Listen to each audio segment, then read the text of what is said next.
Saturday morning. And that means it's time to catch up on the local and statewide high school sports scene. Welcome to High School Sports Talk on ESPN Radio 94.1. Now, here are your hosts, Matt Hatfield and Coach Ed Young. And good Saturday morning to you out there on this 7th day of September. It is High School Sports Talk presented by VirginiaPreps.com on ESPN Radio 94.1. I am Matthew Hatfield. I am the Coach Ed Young. Oh, that's not the Coach Ed Young. My voice isn't quite raspy enough and deep enough. Alex Brooks, our producer engineer today, to do that. Alex, I'm sorry to disappoint you, but the Flukos did not get a W last night. Dun, dun, dun, dun. Not shocked. Fell to Spotsylvania 36-27. But they did hoist some hardware earlier this year. Yeah, they did well in baseball. They won a state championship. I mean, they were all right at baseball when I was there, but it was a basketball, soccer school when I was there. Definitely not football. For those who don't know what I'm talking about, Alex Brooks went to Fluvanna High School out there in Palmyra, I think it is, right? Palmyra, Virginia? That is correct. There you go. So we did not have any games across the Hampton Roads area last night due to Hurricane Dorian, so it is a rare Saturday morning. We won't have Friday night games to talk about, but you know what? We've got about 13 games to get in today and Monday, and we've got 6 games to review from Wednesday night. So let's fire up the scoreboard, shall we? By the way, speaking of scores, did UVA put a number on William and Mary last night? My goodness. The great stat I saw, there's a lot of great stats. First time UVA didn't punt in a game since 1989 against Duke, Alex. How about that? Man, the punter is probably disappointed. And we had a Ron Counts on the 757 at 6 last night from the Daily Progress. If you missed that, it's on our podcast page on ESPNRadio941.com. If you miss any of our shows, too, on High School Sports Talk, go to VirginiaPreps.com. It's the Virginia High School Sports Internet resource for you, powered by Rivals.com and Yahoo Sports. So sign up today. It does me a favor since I'm the publisher, and also will do you a favor because you get all your high school sports news and fix. And there's not a lot of 757 high school guys on the UVA roster, though a couple of them, though, and Richard Burney out of Hickory High School, Ben Smiley, 4-star defensive lineman who just signed this past year out of Indian River High School, also in Chesapeake, and Joseph White, talented defensive back from Lansdowne High in Virginia Beach. But UVA looking very good last night.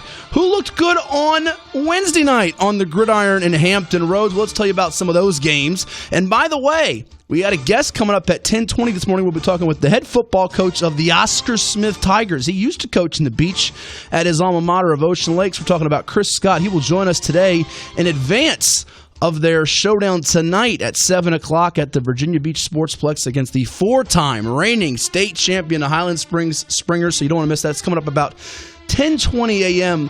here on ESPN Radio 94.1. Coach Scott so kind to join us. And speaking of Coach Scott, where he went to school and where he led to a state championship back in 2014, those Ocean Lakes Dolphins got a little bit of trouble early against the Kellum Knights. Lane Wilder had a scoop and score, a fumble recovery. He returned to the house. It was tied at 7 until right before the break. And right before the break, the Dolphins struck. Oh, they tend to do that right before the half. Joe Jones's team got in the end zone courtesy of a touchdown pass, as it was Logan Eastray hauling in a touchdown right before the break.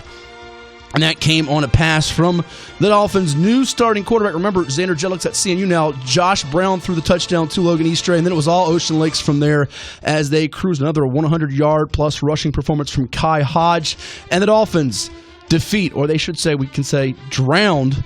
The Dolphins drowned the competition. They beat Kellum 34-7 on the road to move to 2-0. Full recap of that game up on VirginiaPreps.com, courtesy of our pal Reese Becker. So go check it out. Ocean Lakes now 2-0, 34-7 winner over Kellum. They take on Lansdowne coming up on Friday the 13th, as long as Mother Nature does not interfere with that. Ocean Lakes Lansdowne, the last 2 beach champs, the last 2 10-0 teams. That game will be at Ocean Lakes High School.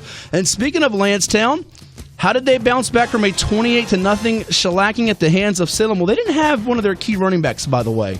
And when Tommy Riemann has a key running back back in the fold, back in the arsenal, they tend to rise to the occasion, and they did that against the Tallwood Lions. They knew it was an early must-win game, given they haven't faced an Ocean Lakes yet, haven't faced a Cox yet, a Bayside yet, and they got to 1-1 with a very impressive 42-0 win over the Tallwood Lions. To me, if there's a big winner from Wednesday night's games, there was 6 winners, but the big winner to me was Lansdowne in a game that we viewed as a toss-up against the Tallwood Lions, who beat Green Run the week before. Lansdowne, a running clock win over Tallwood, 42-0, as they even up to 1-1. And speaking of Jalen Parham, he had a nice night, as did Christopher Price, the quarterback. 50-yard touchdown to Lukeman Haskett.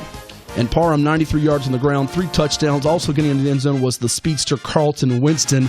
Tallwood held to just 63 total yards and 10 in the second half. They're going to try to bounce back next week at Salem. What about the Salem Sun Devils going in as the Beach District favorite, picked by yours truly?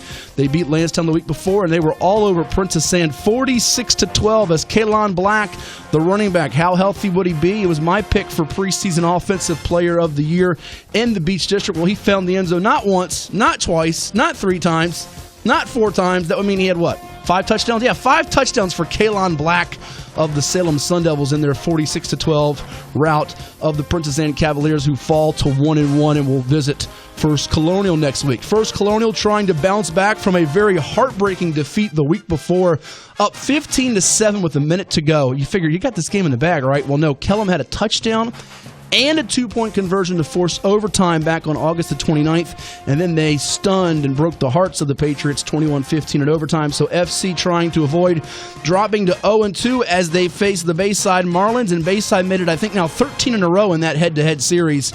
All Bayside, 27-0 over First Colonial. Got an interception from Malik Staten, 2 touchdown receptions from wide receiver Nick Young, and their quarterback Deshaun Wright with 3 touchdowns through the air, one of which was to a freshman in Lamar Law. We'll hear more about that later on in the program with the head coach of the Marlins, Jonathan White.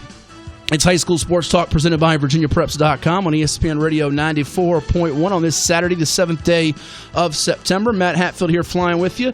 No Coach Ed Young today. He's up on assignment, I think, in the 804 area code today. We do have Alex Brooks on the other side of the glass. So we told you about wins for the likes of Bayside, for the likes of Lansdowne, and Ocean Lakes, and Salem. That leaves one more Beach District game to fill you in on from Wednesday night that got moved up, and that was the Frank W. Cox Falcons, victorious 32-14 over the Kempsville Chiefs. Kempsville's losing streak continues. It is the longest in the state now, and I think it's 58 in a row. Very tough for them. They are getting a little bit better under new coach Daryl Cherry, and I do think they will break that streak. I'm kind of hoping they break that streak because that's a school I used to go to, Kempsville. Nonetheless, tough one on that night against Cox as Corey Hunter opened the game with a 79-yard kickoff return.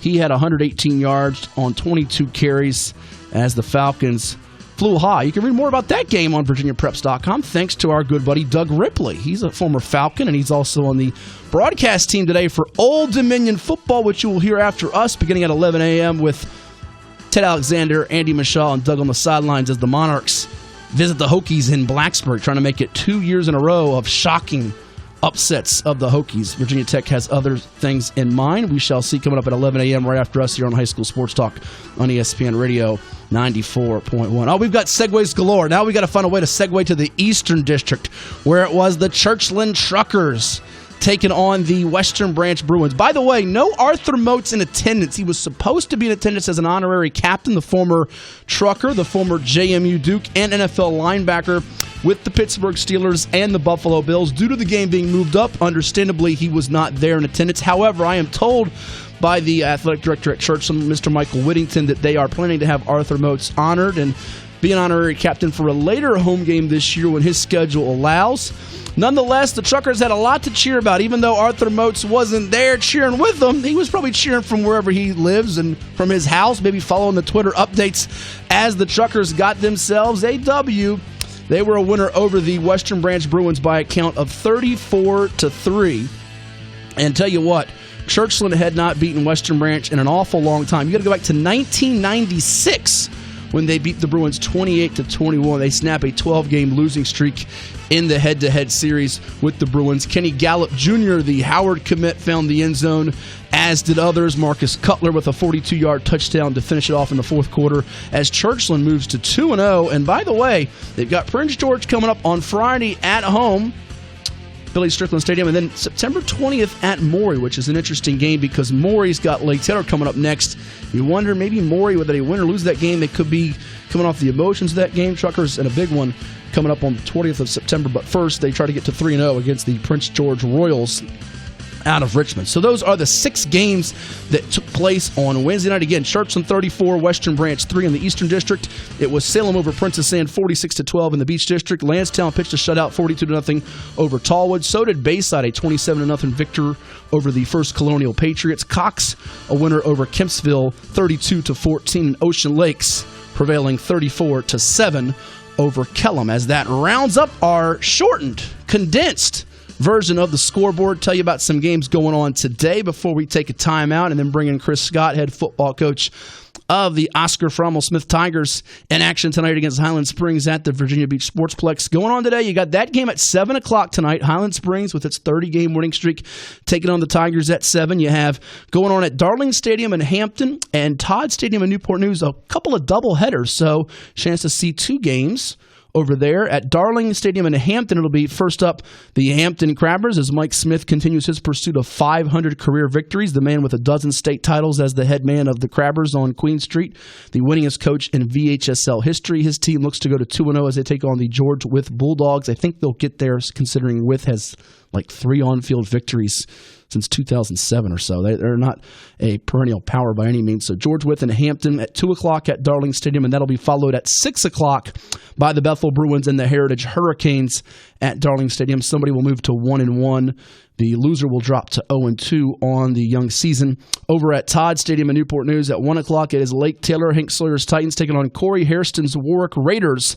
Someone will move to 2-0 in that one. Warwick coming off a shutout of Denby. Lake Taylor with that thrilling win over Phoebus at the end, 23-22 last week at Darling Stadium on Jeff Foster's field goal at the end, the quarterback for the Titans. And following up Lake Taylor and Warwick at John B. Todd Stadium, it'll be the Norview Pilots and the Woodside Wolverines at 4:30. Woodside looking to go to 2-0, and Norview hoping to avoid falling to 0-2.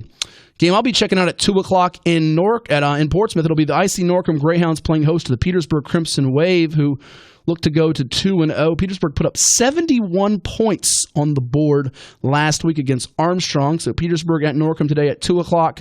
Granby at Booker T. Washington High School at 1 o'clock today in Norfolk. Someone will get to 1-1. The loser will drop to 0-2. On Monday night, you got a couple of games at 6:30. York is at Gloucester.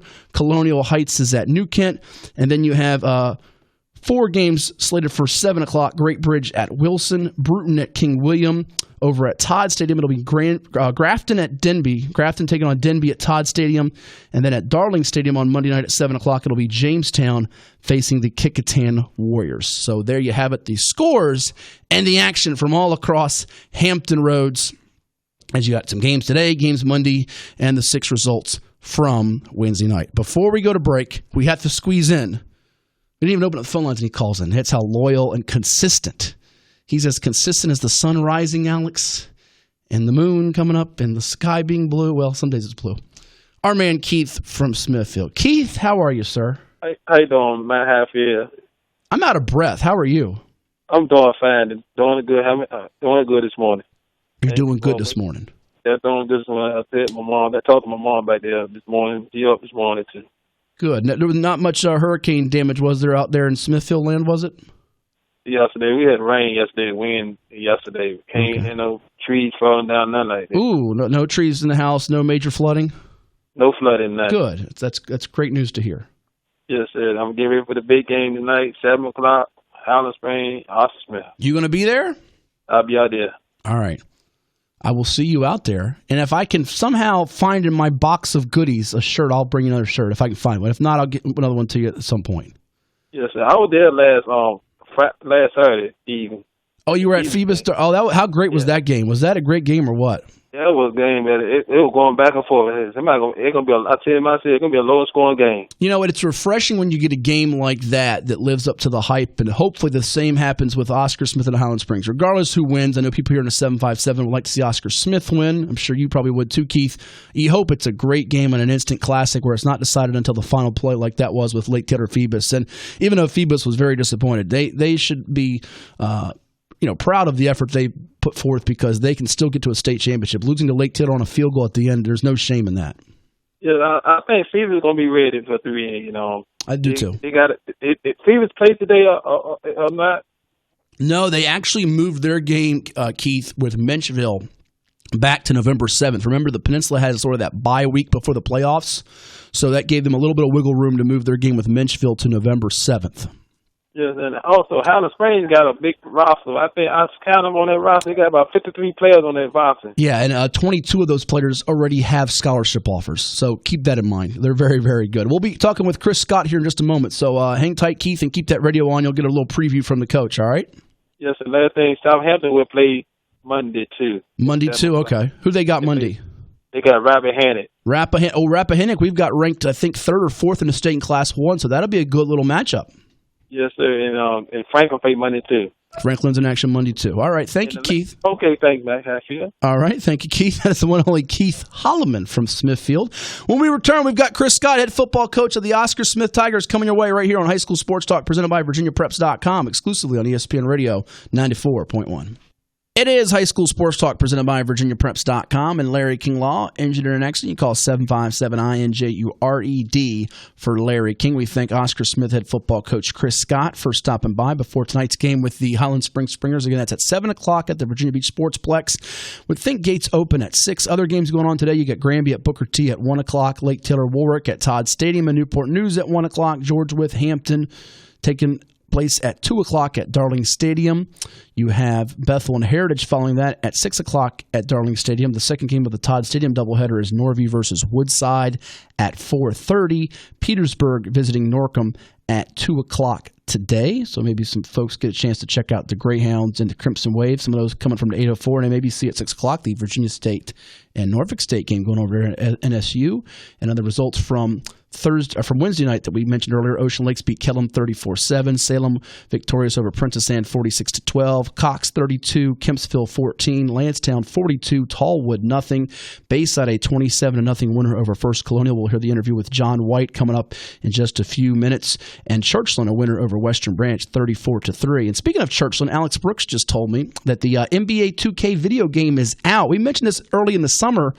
Great job by Mike Whittington and the team over there at Churchland. The video game has the Churchland High School court in the game. Yes, also the home of the Portsmouth Invitational Tournament. We can tell you it'll also be home of Session 2 of the 12th Annual Virginia Preps Classic on January 25th.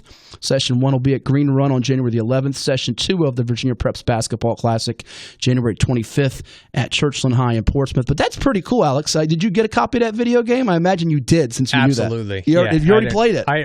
So it's in the prelude part of it. But yeah, you know, your guy or whatever plays in the Portsmouth Invitational. I'm sitting there and I'm like, man, that looks familiar. And then somebody mentions Virginia Beach. I was like, that's right there. That's the Portsmouth Invitational. So yeah, it was pretty cool that it was in the game, and it's like, I've been there. I know this.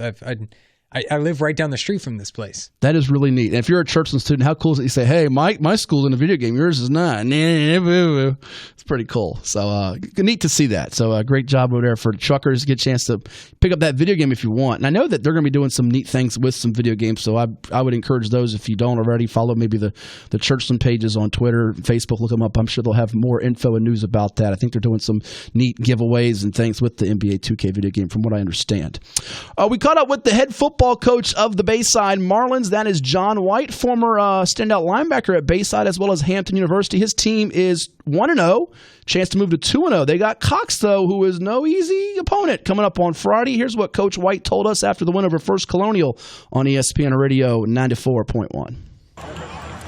Okay, I'm here with Bayside head football coach John White as Marlins pitch a shutout of the First Colonial Patriots tonight, 27-0. Coach, I know this is not an A-plus performance, given you left some points on the field offensively, but you did execute at times, and defensively you don't give up any points. So, are you pretty pleased with the effort? Yeah, I am pleased with it. Anytime you get a W, you're happy. Carlos is a good coach, and Kurt Brown's a good coach. They have good personnel over there, and Holden Tatum is a good player. So they moved the ball on us a little bit, but we tightened up when we needed to, and we capitalized when they made mistakes. So with that being said, getting a W and also them not scoring, we're happy with it. But of course, we understand that we have a little ways to go to fix it before we play Cox. Yeah, not a perfect effort by our performance by any means. It seemed like over the years you guys have had some talented players on defense, but some of the comments from some observers tonight is, boy, they're bigger up front. I know, led by those linemen in Dalen Middleton, Sean Morning, and Thurland White. And then your linebacker play tonight with Aiden Pick, Kevin Jenkins, and Malik Staten, I think it was, got an interception for you. Really stepped it up. Yeah, Malik is long and rangy. He's actually probably about 15 pounds lighter than Henry Coley, and he has that same build, long arms, wider back, kind of narrow waist. So it's good to have a Mike linebacker like that. And of course, we changed the defense up a little bit, so we put a little bit more speed out there. Justice Merritt was an influence the entire night. 17, he's long, 6 foot, probably about 180. And of course, we have a lot of speed at the top with Devin Hicks and one of the top sprinters in the nation, and Abraham Evans. So almost broke a punter tonight. Yeah, which is kind of weird. I was talking to another player, and I didn't really see what happened. So obviously, we did something wrong. But anyway, so he showed his true speed. So we have a good group. We're healthy right where it matters. So our character and our attitude in effort are awesome. I liked our resolve tonight. No one got caught up. Whoa, the scoreboard should look this way. They just focused on the win and focused on playing clean ball. We didn't turn the ball over once. And, quarterback threw 3 little touchdowns, so it worked out for us. I'll get to your QB here in Deshaun Wright. Little Sean, as you guys call him in a second, as well as your very talented 9th grader. Nick Young, though, for your wide receiver. We've seen glimpses the last couple of years tonight. I think he had 2 of those touchdown catches. He made some big plays for you in the passing game. Yeah, see, Nick is 6'2" and a legit like 170, 175. And the funny thing about Nick is, with that length, he's actually very shifty, which is kind of deceiving. I mean, this kid can tumble and spin in the air and all this other stuff. So when he catches the ball on the hitch, or does a screen, he does a very good job of making people miss in space. Your quarterback, Deshaun Wright, it was sort of a question mark coming in. You lose Tajay Pollard from last year, one of the area's leading passers. Yeah. Thought he was efficient tonight. He protected the ball well, managed the game. What did you see from him? First of all, thank you. No, he we don't need anybody to run the offense. We just need somebody to manage it. He did a good job, with some of our little quick game stuff, and we kind of take some of the guesswork away from him. And down the line, he threw a couple of nice intermediate balls. Would have been nice to see him connect on one really deep one for a big, bomb or something like that. But all in all, he didn't hurt us, and he helped us. He had a couple of things where he kind of held it too long, could have, slightly more aggressive. But I'll take conservative play at quarterback anytime. We got a really intriguing 9th grader who's 6'3", 215 pounds, playing both ways. Caught a touchdown tonight. Lamar Law. I'm not sure you can keep him secret. No. Lamar is special. He's a great kid too. Lamar, we can put him at the 0. We can put him at the 3 technique, the 4 technique. He's effective, great hands. As far as his arm swing and everything like that, hand movement, violent with his hands. And he's still learning his body. He caught that ball probably on the 4 to 3, and he kind of pushed his way. Ran his way in. And I think a lot of people were surprised when they looked at the roster. Said 44 is a freshman, and he's good. I mean, as soon as we got him, I'm like, he's going to start the tight end. Yeah. And then as soon as he understood the defense, I knew what he could really do. One of the other cameramen tonight actually had some expletives I can't repeat on camera, but he was impressed as well. Lastly, you got Cox coming up next, a good friend of yours, and Bill Stachelski. They're rebounding with the win over Kempsville, looks like, tonight after their tough loss. So we could go to Ocean Lakes, a team that you guys have battled well over the years. You beat them a couple years ago. They've knocked you out of the playoffs recently. What do you expect in that matchup? I'm expecting Tavion Robinson to do well at Virginia Tech. You know the word about number 9, right? Yeah, man. But Kendall is a good kid. Dylan House is a good kid. The 2 running backs that I've seen, 17 and 8, are good players. George Balance is a good player. Unger's a good player, and they're going to be well coached. So with that being said, we'll find out what's going on with the weather. We'll adjust. We'll respond when we need to respond. Well, the Marlins and Falcons hope to get it going on Friday the 13th. Thank you so much. We'll see you then. Thank you. So that was John White, head football coach of the Bayside Marlins, after his team's shutout of First Colonial, one of the many contenders in the Beach District. I think it's about 4 or 5 teams that can get to the playoffs and make some noise. I don't know if there's a state championship caliber team in the Beach this year. I don't want to go quite yet region championship, because we did see Ocean Lakes win it last year, and I do think Ocean Lakes and Salem look to be the strongest candidates in that regard. But with Bayside, Cox, Lancetown, Ocean Lake, Salem, I think there's 5 teams that can get to the playoffs and all have a chance to maybe advance at least a round if they're there. Now, Bayside and Cox squaring off, it's a pivotal game because they both moved down from Class 6 to Class 5. We'll go through some other pivotal games before we sign off and send you to Old Dominion Monarchs pregame coverage before their matchup with Virginia Tech kicking off at high noon. Don't go anywhere. It's High School Sports Talk presented by VirginiaPreps.com on your station for all sports, ESPN Radio 94.1. Now back to high school sports talk on ESPN Radio 94.1, presented by VirginiaPreps.com. Here's Matt Hatfield and Coach Ed Young.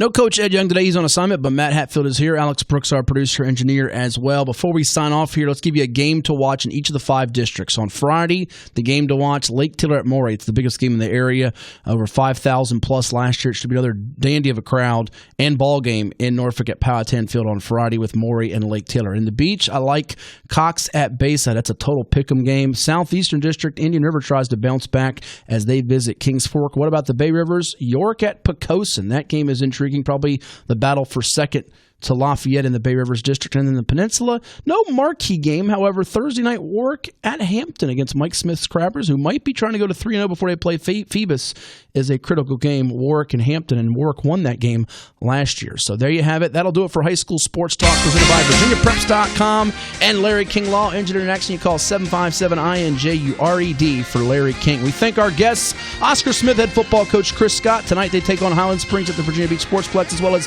Bayside football coach John White. For Alex Brooks, other side of the glass, I'm Matt Hatfield. Don't go anywhere, because Old Dominion Monarchs pregame coverage comes your way next from Blacksburg. A high noon kickoff with the Hokies and the Monarchs. Ted Alexander, Andy Michaud, Doug Ripley, and the crew from Blacksburg, right here on your home for Monarchs football and so much more. It's ESPN Radio 94.1.